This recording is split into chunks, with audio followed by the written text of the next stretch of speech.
श्री शिवाय नमस्तुभ्यं मराठी धार्मिक कथा या यूट्यूब चॅनलमध्ये आपल्या सर्वांचं स्वागत आहे। आपण रामायणातील एक सुंदर कथा ऐकणार आहोत। रावणाने हरण केलेली स्त्री ही सीता नव्हतीच, ती कोण होती हे जाणून घेण्यासाठी कथा शेवटपर्यंत नक्की ऐका। जगाचे पालनहार श्री हरी विष्णू भगवान यांचा 7वा अवतार म्हणजे मर्यादा पुरुषोत्तम श्रीराम। भगवान श्रीरामाला कैकेयी माताकडून वनवास मिळाला। वडिलाचे वचन पाळण्यासाठी श्रीरामाने तो आदराने स्वीकार सुद्धा केला व राम वनवासाला निघून गेले। त्यांच्या सोबत भाऊ लक्ष्मण आणि पत्नी सीता सुद्धा गेले। इथूनच श्रीराम व देवी सीता यांच्या जीवनातला एक नवीन अध्याय सुरुवात झाला। माता सीतेच्या पर्णकुटीच्या बाहेर रावण एका साधूचे रूप घेऊन आला आणि भिक्षा देण्यासाठी विनवणी करू लागला। माता सीता त्याला लक्ष्मण रेषेच्या आतूनच भिक्षा देऊ लागल्या। तेव्हा संन्यासी क्रोधित झाला आणि शाप देऊ लागला। माता सीतेने शापाच्या भीतीने लक्ष्मण रेषा ओलांडून साधूला भिक्षा देण्यासाठी लक्ष्मण रेषा ओलांडली।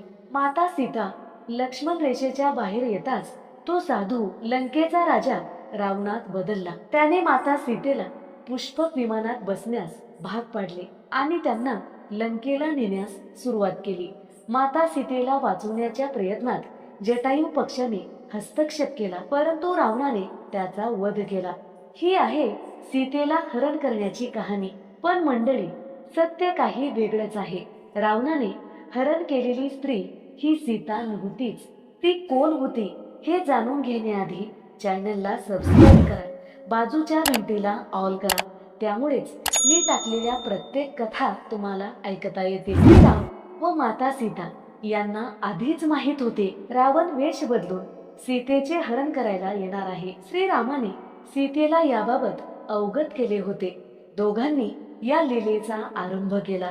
एके दिवशी श्रीरामाने अग्निदेवाचे आवाहन केले। त्यानुसार सीतेला अग्नीकडे सोपवण्यात आलं। अग्निदेवाकडून असं वचन घेतलं की रावणाच्या वधानंतरच सीतेला परत करावं। माता सीतेने अग्नीत प्रवेश केला। अग्निदेवाने सीतेच्या बदल्यात त्यांची सावली म्हणजेच माया सीता हे त्यांचे प्रतिबिंब होते, ही अग्नीतून बाहेर आली। ही माहिती फक्त अग्निदेव, श्रीराम व माता सीता यांनाच माहित होते। याच माया सीताला म्हणजेच या सावलीला रावण लंकेला घेऊन गेला। लंकेमध्ये पूर्ण वेळ माता सीता नसून त्यांची सावली होती।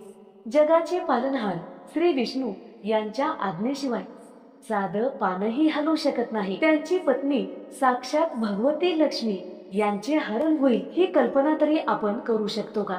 माता सीतेने फक्त रागाने रावणाकडे पाहिले असते तर रावण भस्म झाला असता, पण विधीचे विधान काही वेगळेच होते। रावणाचा मृत्यू पूर्वीच सुनिश्चित झालेला होता, यामुळे देवाची ही लीला होती। हे सर्व भगवंताच्या आज्ञेने घडत होते। जेव्हा हनुमान आणि अंगद यांनी माता सीतेला अशोक वाटिकेतून श्रीरामासमोर आणले, तेव्हा श्रीरामाने स्वतःमध्ये आणि माता सीतेमध्ये अग्नी प्रज्वलित केली आणि सीताला अग्नी ओलांडून त्यांच्याकडे येण्यास सांगितले।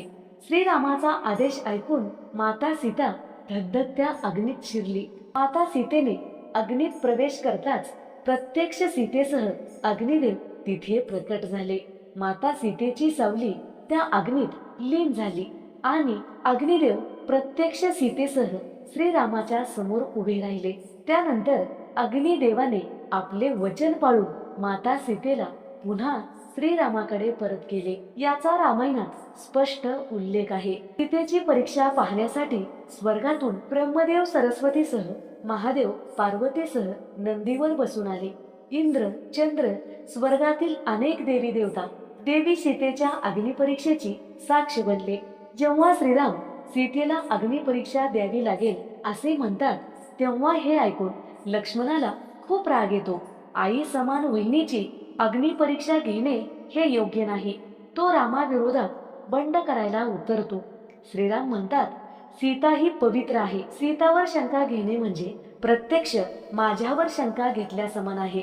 रामाचे सीतेवर अत्यंत निखळ प्रेम होते आणि विश्वास सुद्धा तेवढाच घट्ट होता। श्रीरामाने सीतेवर एका क्षणासाठी सुद्धा संशय घेतला नाही. परंतु लोकांनी तिच्यावर संशय घेऊ नये म्हणून ही परीक्षा आवश्यक होती. श्रीरामाने लक्ष्मणाला अग्नी परीक्षेचे रहस्य सांगितले. सीता हरण करण्यापूर्वीची ही कथा राम लक्ष्मणाला सांगतात. तेव्हा लक्ष्मणाचा राग शांत होतो. श्रीराम हे मर्यादा पुरुषोत्तम म्हणून ओळखले जातात आणि राजाप्रमाणेच आपल्या प्रजेचे समर्पण श्रीरामासाठी सर्वात महत्वाचे होते. अशा परिस्थितीत जेव्हा माता सीता दीर्घकाळ रावणाच्या कैदेत राहून रामाकडे आल्या, तेव्हा समाजात एका वर्गाला त्यांच्या पवित्रतेबद्दल शंका येऊ नये म्हणून माता सीतेची अशी अग्नी परीक्षा घेण्यात आली. रामायणातील ही कथा तुम्हाला कशी वाटली हे आम्हाला कमेंट करून नक्की कळवा. त्याचबरोबर चॅनलला सबस्क्राईब सुद्धा करा. बाजूच्या घंटेला ऑल करा. त्यामुळेच मी टाकलेल्या प्रत्येक कथा तुम्हाला ऐकता येतील. धन्यवाद. श्री शिवाय नमस्तुभ्यम.